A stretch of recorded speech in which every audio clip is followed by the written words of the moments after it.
ಇತ್ತೀಚಿನ ದಿನಗಳಲ್ಲಿ ಈ ಒಂದು ನಾರ್ಸಿಸಿಸಂ ಅಥವಾ ನಾರ್ಸಿಸಿಸ್ಟಿಕ್ ಬಿಹೇವಿಯರ್ ಅನ್ನುವಂತಹ ಪದವನ್ನ ತುಂಬಾ ಕಡೆ ನಾವು ಕೇಳ್ತಾ ಇರ್ತೀವಿ. ನೀವು ಕೂಡ ಕೇಳಿರಬಹುದು. ಸೊ ನಾನು ಕೂಡ ನಿಮ್ಗೆ ಒಂದು ನಾರ್ಸಿಸಿಸಂ ಅಂತ ಅಂದ್ರೆ ಏನು, ನಾರ್ಸಿಸಿಸ್ಟಿಕ್ ಪರ್ಸನಾಲಿಟಿ ಅಂತ ಅಂದ್ರೆ ಏನು, ಇದನ್ನೆಲ್ಲವನ್ನು ಕೂಡ ತಿಳಿಸ್ಕೊಟ್ಟಿದ್ದೀನಿ. ಸೊ ಇವತ್ತಿನ ಸಂಚಿಕೆನಲ್ಲಿ ಇಂಡಿಕೇಟರ್ಸ್ ಆಫ್ ನಾರ್ಸಿಸಿಸಂ, 8 ಗುರುತುಗಳು, ನಾರ್ಸಿಸಿಸಂ ನ 8 ಗುರುತುಗಳು. ಅಂದ್ರೆ ಒಂದು ವ್ಯಕ್ತಿಯಲ್ಲಿ ಹೆಚ್ಚು ನಾರ್ಸಿಸಿಸ್ಟಿಕ್ ಲಕ್ಷಣಗಳು ಇದ್ರೆ ಈ ಒಂದು 8 ಗುರುತುಗಳು ಅವರಲ್ಲಿ ಕಾಣಿಸುತ್ತೆ. ಸೊ ಆ ಒಂದು 8 ಗುರುತುಗಳು, 8 ಇಂಡಿಕೇಟರ್ಸ್ ನೋಡ್ತಾ ಹೋಗೋಣ. ಸಿಂಪಲ್ ಆಗಿ ಒಂದು 5-6 ನಿಮಿಷದಲ್ಲಿ ತಿಳಿಸ್ಕೊಡ್ತೀನಿ ನಿಮ್ಗೆ. ಸೊ ವಿಡಿಯೋನ ಕಂಪ್ಲೀಟ್ ಆಗಿ ನೋಡಿ ಸ್ನೇಹಿತರೆ. So welcome back to my YouTube channel. ನೀವು ನೋಡ್ತಾ ಇರಾ positive vibes Karnataka YouTube channel. ನಾನು ನಿಮ್ಮ Chaitra, counselling psychologist and narcissism recovery coach.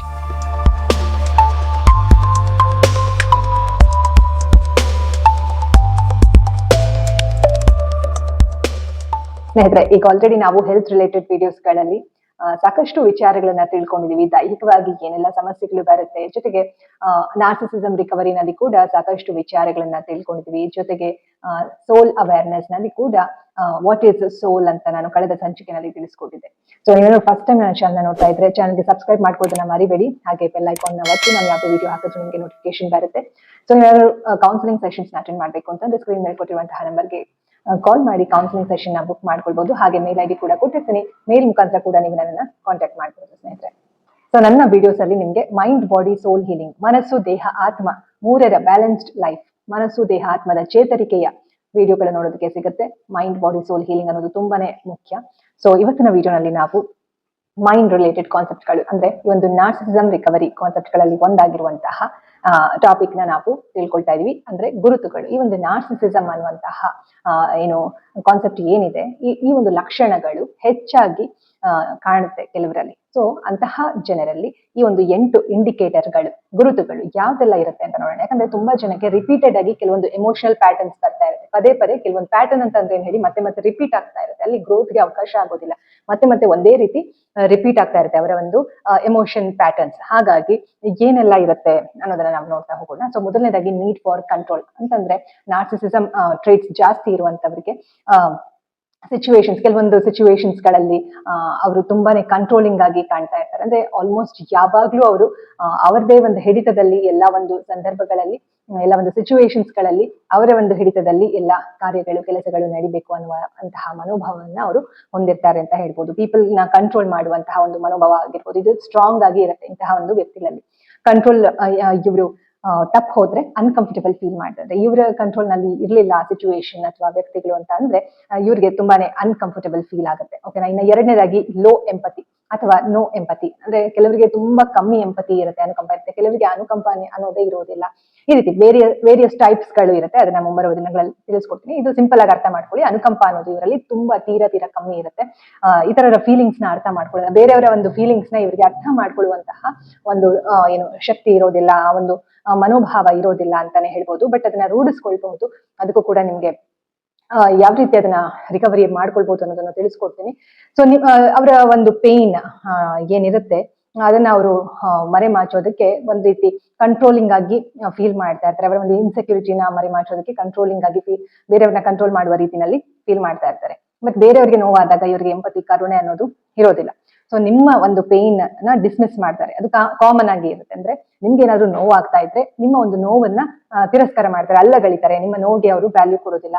ಅವರ ಅವ್ರಿಗೇನಾದ್ರು ನೋವಾದಾಗ ನೀವು ಕೇಳ್ತೀರಿ, ಬಟ್ ನಿಮ್ಗೆ ಏನಾದ್ರು ನೋವಾಗ್ತಿದೆ ಅಂತಂದ್ರೆ ಅವರು ಹೆಚ್ಚಾಗಿ ಗಮನ ಕೊಡೋದಿಲ್ಲ. ಸೊ ಇದು ಕೂಡ ಒಂದು ಕ್ಯಾರೆಕ್ಟರ್, ಇದು ಕೂಡ ಒಂದು ಟ್ರೇಟ್ ಅಂತ ಹೇಳ್ಬೋದು. ಇದು ಕ್ಯಾರೆಕ್ಟರ್ ಅಂದಿದ ತಕ್ಷಣ ನೀವು ಒಳ್ಳೆಯವರು ಕೆಟ್ಟವರು ಅನ್ನೋ ಭಾವನೆ ಅಲ್ಲಿ ನೋಡ್ಬಾರ್ದು. ಅದಕ್ಕೋಸ್ಕರ ರಿಪೀಟೆಡ್ ಆಗಿ ಹೇಳ್ತಾ ಇರ್ತೀನಿ. ಅಂದ್ರೆ ಇಲ್ಲಿ ಲಕ್ಷಣಗಳು, ಕ್ಯಾರೆಕ್ಟರಿಸ್ಟಿಕ್ಸ್ ಈ ರೀತಿ ನೀವು ಅರ್ಥ ಮಾಡ್ಕೊಳ್ಬೇಕು ಸ್ನೇಹಿತರೆ. ಇನ್ನು ಮೂರನೇದಾಗಿ ಸೆನ್ಸ್ ಆಫ್ ಎಂಟೈಟಲ್ಮೆಂಟ್. ಅಂದ್ರೆ ತುಂಬಾ ಸ್ಪೆಷಲ್ ಟ್ರೀಟ್ಮೆಂಟ್ ಡಿಸರ್ವ್ ಮಾಡ್ತೇನೆ ಅಂತ ಇವರಿಗೆ ಫೀಲಿಂಗ್ ಇರುತ್ತೆ. ಅಂದ್ರೆ ಇವಾಗ ಎಲ್ಲರೂ, ಪ್ರತಿಯೊಬ್ಬ ವ್ಯಕ್ತಿ ಕೂಡ ಸ್ಪೆಷಲ್. ಇಡೀ ಪ್ರಪಂಚದಲ್ಲಿ ಪ್ರತಿಯೊಬ್ಬ ವ್ಯಕ್ತಿ ಕೂಡ ಯುನೀಕ್ ಅಂಡ್ ಸ್ಪೆಷಲ್ ಅಲ್ವಾ.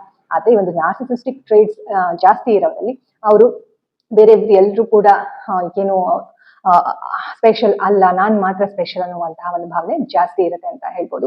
ಅಂದ್ರೆ ಇವರ ಒಂದು ರೂಲ್ಸ್ ಏನು ಇವ್ರು ಒಂದು ಇಟ್ಕೊಂಡಿರ್ತಾರೆ, ಕೆಲವೊಂದು ರೂಲ್ಸ್ ಅಂಡ್ ರೆಗ್ಯುಲೇಷನ್ ಗಳು ಇದೇ ರೀತಿ ಎಲ್ಲ ಆಗ್ಬೇಕು ಅನ್ನುವಂತಹ ಪರ್ಫೆಕ್ಷನ್ ಮನೋಭಾವ ಜಾಸ್ತಿ ಇರುತ್ತೆ. ಓಕೆನಾ. ತಮ್ಮ ಒಂದು ಎಕ್ಸ್ಪೆಕ್ಟೇಷನ್ಸ್ ಬೇಕೆಂದು ಎಕ್ಸ್ಪೆಕ್ಟ್ ಮಾಡ್ಬೋದು. ಅಂದ್ರೆ ಅವ್ರಿಗೆ ಏನ್ ಎಕ್ಸ್ಪೆಕ್ಟ್ ಮಾಡ್ತಾರೆ ಅದಾಗ್ಲೇಬೇಕು ಅನ್ನುವಂತಹ ಒಂದು ಎಕ್ಸ್ಪೆಕ್ಟೇಷನ್ಸ್ ಅನ್ನ ಇಟ್ಕೊಂಡಿರ್ತಾರೆ. ಇಲ್ಲ ಅಂತಂದ್ರೆ ತುಂಬಾನೇ ಮನಸ್ತಾಪಗಳು ಆಗುವಂತಹ ಸನ್ನಿವೇಶಗಳು ಜಾಸ್ತಿ ಇರುತ್ತೆ ಅಂತಾನೆ ಹೇಳ್ಬಹುದು. ಈ ರೀತಿ ಒಂದು ಇವ್ರಿಗೆ ಏನು ಮನೋಭಾವ ಇರುತ್ತೆ, ಸೆನ್ಸ್ ಆಫ್ ಎಂಟರ್ಟೈನ್ಮೆಂಟ್, ತಾವು ತುಂಬಾ ಸ್ಪೆಷಲ್ ಅನ್ನುವಂಥದ್ದು. ಇನ್ನ ನಾಲ್ಕನೇದಾಗಿ ಮ್ಯಾನಿಪುಲೇಟಿವ್ ಬಿಹೇವಿಯರ್ ಅಂತಂದ್ರೆ ಗಿಲ್ಟ್, ನಿಮ್ಗೆ ಗಿಲ್ಟ್ ಫೀಲ್ ಆಗೋ ರೀತಿ ಅವರು ಮಾಡುವಂತದ್ದು. ಮ್ಯಾನಿಪುಲೇಟ್ ಅಂತಂದ್ರೆ ಒಂದ್ ರೀತಿ ಎಮೋಷನಲ್ ಆಗಿ ಅಬ್ಯೂಸ್ ಮಾಡುವಂಥದ್ದು, ಮಾನಸಿಕವಾಗಿ ಅಬ್ಯೂಸ್ ಮಾಡುವಂತದಕ್ಕೆ ನಾವು ಏನಂತೀವಿ, ಏನು ಗಿಲ್ಟ್ ಮತ್ತು ಸೈಲೆನ್ಸ್ ಅಂದ್ರೆ ನೀವೇ ಸುಮ್ಮನೆ ಆಗ್ಬಿಡ್ಬೇಕು, ಆ ರೀತಿ ನಿಮ್ಗೇನು ಮಾತಾಡೋದಕ್ಕೆ ಅವಕಾಶ ಕೊಡೋದಿಲ್ಲ, ಆ ರೀತಿ ಇವರು ಮ್ಯಾನಿಪುಲೇಟ್ ಬಿಹೇವಿಯರ್ ಅನ್ನ ತೋರಿಸ್ತಾರೆ. ಕೆಲವೊಂದ್ಸತಿ ಎಮೋಷನಲ್ ಪ್ರೆಷರ್ ಕೂಡ ಬಳಸ್ತಾರೆ, ನಿಮ್ಗೆ ಮಾನಸಿಕವಾಗಿ ಒತ್ತಡ ಹಾಕುವ ರೀತಿಯಲ್ಲಿ ಮಾಡ್ತಾರೆ. ಮತ್ತೆ ಮ್ಯಾನಿಪುಲೇಷನ್ ಯಾವಾಗ್ಲೂ ಕೂಡ ಆಬ್ವಿಯಸ್ ಆಗಿ ಇರೋದಿಲ್ಲ, ಅಂದ್ರೆ ಯಾವಾಗ್ಲೂ ಮ್ಯಾನಿಪುಲೇಟ್ ಅಂತಾನೆ ಇವರು ಮಾಡೋದಿಲ್ಲ.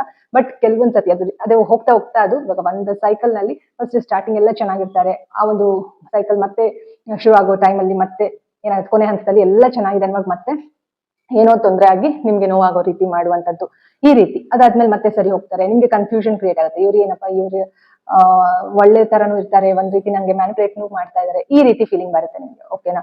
ಸೊ ಇದು ಕೂಡ ಒಂದು ಬಿಹೇವಿಯರ್, ಮ್ಯಾನಿಪುಲೇಟಿವ್ ಬಿಹೇವಿಯರ್. ಇನ್ನು ಐದನೇದಾಗಿ ಡಿಫಿಕಲ್ಟಿ ಅಕ್ಸೆಪ್ಟಿಂಗ್ ಫೀಡ್ಬ್ಯಾಕ್, ಅಂದ್ರೆ ನೀವ್ ಏನೋ ಒಂದು ಅಭಿಪ್ರಾಯ ಕೊಡ್ತೀರಿ, ನಿಮ್ಗೆ ಈಗ ಅನ್ನಿಸ್ತಾ ಇದೆ ಅಂತ ಹೇಳಿ, ಅದನ್ನ ಅವ್ರು ಅಕ್ಸೆಪ್ಟ್ ಮಾಡ್ಕೊಳ್ಳೋದಕ್ಕೆ ತುಂಬಾನೇ ಕಷ್ಟ ಪಡ್ತಾರೆ. ಸಿಂಪಲ್ ಫೀಡ್ಬ್ಯಾಕ್ ಕೂಡ ಅವ್ರಿಗೆ ಕ್ರಿಟಿಸಿಸಮ್ ಅಂತ ಅನಿಸ್ಬೋದು, ಅಥವಾ ಡಿಸ್ರೆಸ್ಪೆಕ್ಟ್ ಅನ್ನಿಸ್ಬೋದು. ನೀವು ಅವ್ರಿಗೆ ಡಿಸ್ರೆಸ್ಪೆಕ್ಟ್ ಮಾಡ್ತೀರಿ ಅಂತ ಅವ್ರು ಅನ್ಕೊಳ್ತಾರೆ, ನೀವು ಆಕ್ಚುಲಿ ಅವ್ರಿಗೆ ಡಿಸ್ರೆಸ್ಪೆಕ್ಟ್ ಮಾಡ್ಬೇಕು ಅಥವಾ ಅವ್ರಿಗೆ ಅವಮಾನ ಮಾಡ್ಬೇಕು, ಗೌರವ ಕೊಡಬಾರ್ದು ಅನ್ನೋ ಒಂದು ದೃಷ್ಟಿ ಇರೋದೇ ಇಲ್ಲ ನಿಮ್ಗೆ, ಆ ಒಂದು ಮೈಂಡ್ ಸೆಟ್ ಇರೋದಿಲ್ಲ. ಏನೋ ಒಂದು ನಿಮ್ಗೆ ಅನ್ಸಿದ್ದನ್ನ ಹೇಳ್ತೀರಾ, ಬಟ್ ಅವ್ರು ಏನ್ ಅನ್ಕೊಳ್ತಾರೆ, ಅವ್ರಿಗೆ ಡಿಸ್ರೆಸ್ಪೆಕ್ಟ್ ನೀವು ಮಾಡ್ತಾ ಇರಾ, ಅವ್ರಿಗೆ ನೀವು ಗೌರವ ಕೊಡ್ತಾ ಇಲ್ಲ, ಅಗೌರವವನ್ನ ತೋರಿಸ್ತಿದ್ದೀರಾ ಅನ್ನುವಂತಹ ಭಾವನೆಯನ್ನ ಅವರು ವ್ಯಕ್ತಪಡಿಸ್ತಾರೆ. ಜೊತೆಗೆ ಅದನ್ನ ಕ್ರಿಟಿಸಿಸಮ್ ಅನ್ಕೊಳ್ತಾರೆ, ಏನೇ ನಿಮ್ಮ ಒಂದು ಅನಿಸಿಕೆ ಹೇಳಿದ್ರು ಕೂಡ ಕ್ರಿಟಿಸಿಸಮ್ ಅಂತ ಅವರು ಅನ್ಕೊಳ್ತಾರೆ, ಅಂದ್ರೆ ಟೀಕೆ ಮಾಡ್ತೀರಾ ಅವ್ರನ್ನ ಅಂತ ಫೀಲ್ ಮಾಡ್ತಾರೆ. ಅದನ್ನ ಫೀಡ್ಬ್ಯಾಕ್ ಆಗಿ ಅವರು ಪಾಸಿಟಿವ್ ಆಗಿ ತಗೊಳ್ಳೋದಿಲ್ಲ. ಸೊ ಅದರಿಂದ ಏನಾಗುತ್ತೆ, ಡಿಫೆನ್ಸಿವ್ ರಿಯಾಕ್ಷನ್ಸ್ ಜಾಸ್ತಿ ಬರ್ಬೋದು, ಅಂದ್ರೆ ಅವ್ರನ್ನ ಅವರು ಡಿಫೆಂಡ್ ಮಾಡ್ಕೊಳ್ಳೋದಕ್ಕೆ ಇಲ್ಲಿ ರಿಯಾಕ್ಷನ್ಸ್ ಜಾಸ್ತಿ ಆಗುತ್ತೆ ಅಂತ ಹೇಳ್ಬೋದು. ಇನ್ನು ಆರನೇದಾಗಿ ನೀಡ್ ಫಾರ್ ಸುಪೀರಿಯರಿಟಿ, ತುಂಬಾ ಒಂದ್ ರೀತಿ ನಾನೇ ಸುಪೀರಿಯರ್ ಅನ್ನುವಂತಹ ಫೀಲಿಂಗ್ ಅಲ್ಲಿ ಯಾವಾಗ್ಲೂ ಕೂಡ ಇರ್ತಾರೆ, ಅದೇ ಇವ್ರಿಗೆ ಬೇಕಾಗಿರುತ್ತೆ. ತಮ್ಮನ್ನ ಕಾನ್ಸ್ಟೆಂಟ್ಲಿ ಬೆಟರ್ ಪ್ರೂವ್ ಮಾಡ್ಬೇಕೆಂದು ನೀಡ್ ಇರುತ್ತೆ ಅವರಲ್ಲಿ. ಅಂದ್ರೆ ಫಾರ್ ಎಕ್ಸಾಂಪಲ್ ಇವಾಗ ಅದು ತಪ್ಪಲ್ಲ, ಇವಾಗ ಎಲ್ರು ಕೂಡ ನಾನ್ ಏನೋ ಒಂದು ಸಾಧಿಸ್ಬೇಕು ಅಂತ ಒಂದು ಲೈಫ್ ಅಲ್ಲಿ ಇರುತ್ತೆ, ಏನಾದ್ರು ಒಂದ್ ಕೆಲಸ ಮಾಡ್ಬೇಕು ಅಂತ. ಬಟ್ ನಾರ್ಸಿಸಿಸ್ಟಿಕ್ ಕ್ವಾಲಿಟೀಸ್ ಜಾಸ್ತಿ ಇರೋರಲ್ಲಿ ಏನಾಗುತ್ತೆ, ಇವ್ರ ಸುತ್ತಮುತ್ತ ಇರೋರು ಯಾರು ಕೂಡ ಒಂದ್ ರೀತಿ ಬೆಳೆಯೋದಕ್ಕೆ ಅವಕಾಶ ಆಗೋದಿಲ್ಲ. ಅಂದ್ರೆ ಇವ್ರು ಮಾತ್ರ ಸುಪೀರಿಯರ್, ಇವ್ರೇ ಯಾವಾಗ್ಲೂ ಮುಂದೆ ಇರ್ಬೇಕು, ಇವ್ರೇ ಯಾವಾಗ್ಲೂ ಹೈಲೈಟ್ ಆಗ್ಬೇಕು ಅನ್ನುವಂತಹ ಒಂದು ಮೈಂಡ್ ಸೆಟ್ ಅಲ್ಲಿ ಇರ್ತಾರೆ. ಓಕೆನಾ? ಸೊ ಹಾಗಾಗಿ ಇವರು ಇನ್ಸೆಕ್ಯೂರಿಟಿನ ಮರೆ ಮಾಚೋಕೆ ಈ ರೀತಿ ಇರ್ತಾರೆ. ಕೆಲವೊಮ್ಮೆ ಇದು ಇನ್ಸೆಕ್ಯೂರಿಟಿಯ ಮಾಸ್ಕ್ ಆಗಿರ್ಬಹುದು, ಅಂದ್ರೆ ಒಳಗಡೆ ಡೀಪರ್ ಲೆವೆಲ್ ಅಲ್ಲಿ ಇವ್ರಿಗೆ ಇನ್ಸೆಕ್ಯೂರಿಟಿ ಜಾಸ್ತಿ ಇರುತ್ತೆ. ಹಾಗಾಗಿ ಏನ್ ಮಾಡ್ತಾರೆ, ಅದನ್ನ ಮರೆ ಮಾಚೋದಕ್ಕೆ ತುಂಬಾ ಸುಪೀರಿಯರ್ ಫೀಲ್ ಮಾಡ್ತಾರೆ. ಇವರು ಎಲ್ಲರ ಮುಂದೆ ತಾನೇ ಸುಪೀರಿಯರ್ ಅನ್ನುವ ರೀತಿಯಲ್ಲಿ ಸ್ವಲ್ಪ ಇರ್ಬೇಕಾದ್ರೆ ಇದು ಹೆಚ್ಚಾದಂತೆ ಏನಾಗುತ್ತೆ, ಇನ್ನೊಬ್ರಿಗೆ ತುಂಬಾ ಮ್ಯಾನಿಪುಲೇಟ್ ಆಗುವ ರೀತಿ ಅನ್ಸುತ್ತೆ. ಇನ್ನು ಏಳನೇದಾಗಿ, ಈಗ ಬೇರೆಯವ್ರಿಗೆ ಅಪ್ರಿಶಿಯೇಟ್ ಮಾಡಿದ್ರೆ, ಫಾರ್ ಎಕ್ಸಾಂಪಲ್ 7ನೇ ಪಾಯಿಂಟ್ ಹೋಗೋಕ್ಕೂ ಮುಂಚೆ, ಈಗ ಬೇರೆಯವ್ರಿಗೆ ಸ್ವಲ್ಪ ಅಪ್ರಿಶಿಯೇಟ್ ಮಾಡಿದ್ರೆ ಪರವಾಗಿಲ್ಲ, ಇವರು ಬೇರೆಯವ್ರಿಗೆ ಏನು ಅಪ್ರಿಶಿಯೇಟ್ ಮಾಡೋದಿಲ್ಲ. ಏನಾದ್ರು ಒಂದು ಚೆನ್ನಾಗಿ, ಇವಾಗ ಫಾರ್ ಎಕ್ಸಾಂಪಲ್ ಮನೆಯಲ್ಲಿ ಏನಾದ್ರು ಚೆನ್ನಾಗಿ ಅಡಿಗೆ ಮಾಡಿದ್ರೆ ಅವ್ರೇನೋ ಒಂದು ರೀತಿ ಅಪ್ರಿಶಿಯೇಟ್ ಮಾಡಲ್ಲ, ಚೆನ್ನಾಗಿ ಮಾಡಿದ್ಯಾ ಅಂತ ನಾವು ಏನು ಹೇಳೋದಿಲ್ಲ, ಅಥವಾ ಸುಮ್ಮನೆ ಇರುವಂತದ್ದಾಗಿರ್ಬೋದು. ಇದು ಜಸ್ಟ್ ಎಕ್ಸಾಂಪಲ್. ಬಟ್ ಇದು ಹೋಗ್ತಾ ಹೋಗ್ತಾ ದಿನನಿತ್ಯದ ಚಟುವಟಿಕೆಗಳಲ್ಲಿ ಪ್ರತಿಯೊಂದು ಆಕ್ಷನ್ಸ್ ಅಲ್ಲೂ ನಿಮ್ಗೆ ಏನು ಕೂಡ ಒಂದು ಮಾತು ಕೂಡ ನಿಮ್ಮ ಒಂದು ಎಫರ್ಟ್ಸ್ಗೆ ಥ್ಯಾಂಕ್ ಯು ಹೇಳೋದಾಗಿರ್ಬೋದು, ಚೆನ್ನಾಗಿ ಕೆಲಸ ಚೆನ್ನಾಗಿ ಮಾಡಿದೆ ಅಂತ ಹೇಳೋದಾಗಿರ್ಬೋದು, ಇದು ಯಾವ್ದನ್ನು ಕೂಡ ಅವ್ರು ಏನು ಹೇಳೋದಿಲ್ಲ. ಓಕೆನಾ? ಸೊ ಬಟ್ ಅವ್ರು ಎಕ್ಸ್ಪೆಕ್ಟ್ ಮಾಡ್ತಾರೆ, ನೀವು ಅವ್ರಿಗೆಲ್ಲ ಹೇಳ್ಬೇಕು ಅಂತ ಎಕ್ಸ್ಪೆಕ್ಟ್ ಮಾಡ್ತಾರೆ. ಓಕೆನಾ? ಸೊ ಕೆಲವು ಸತಿ ನೀವು ಒಳ್ಳೆ ರೀತಿ ಅವ್ರನ್ನ ಅಪ್ರಿಶಿಯೇಟ್ ಮಾಡಿದ್ರು ಕೂಡ ಒಂದು ಅಪ್ರಿಸಿಯೇಷನ್ ರಿಸೀವ್ ಮಾಡ್ಕೊಳ್ಳುವಂಥದ್ದು ಕೂಡ ಇವ್ರು ಮಾಡೋದಿಲ್ಲ. ಸೊ ಅದು ಕೂಡ ಇದೆ ಆಕ್ಚುಲಿ. ಸೊ ಈ ರೀತಿ ನೀಡ್ ಫಾರ್ ಸುಪೀರಿಯಾರಿಟಿ ಅಂತ ಹೇಳ್ಬೋದು. ಇನ್ನು ಏಳನೇದಾಗಿ ಅವಾಯ್ಡಿಂಗ್ ಅಕೌಂಟಬಿಲಿಟಿ, ಅಂದ್ರೆ ಹೊಣೆಗಾರಿಕೆಯನ್ನ ಅವಾಯ್ಡ್ ಮಾಡ್ತಾರೆ. ಏನೋ ಒಂದು ಸಿಚುವೇಶನ್ಸ್ ಆಗಿರುತ್ತೆ, ಅವರಿಂದಾನೇ ನಿಮ್ಗೆ ನೋವು ಆಗಿರುತ್ತೆ, ಬಟ್ ಅವರ ಒಂದು ಹೊಣೆಗಾರಿಕೆನ ತಗೊಳ್ಳೋದನ್ನ ಅವಾಯ್ಡ್ ಮಾಡ್ಬಿಡ್ತಾರೆ. ನಿಮ್ ಮೇಲೆನೆ ಬ್ಲೇಮ್ ಶಿಫ್ಟಿಂಗ್ ಮಾಡ್ತಾರೆ.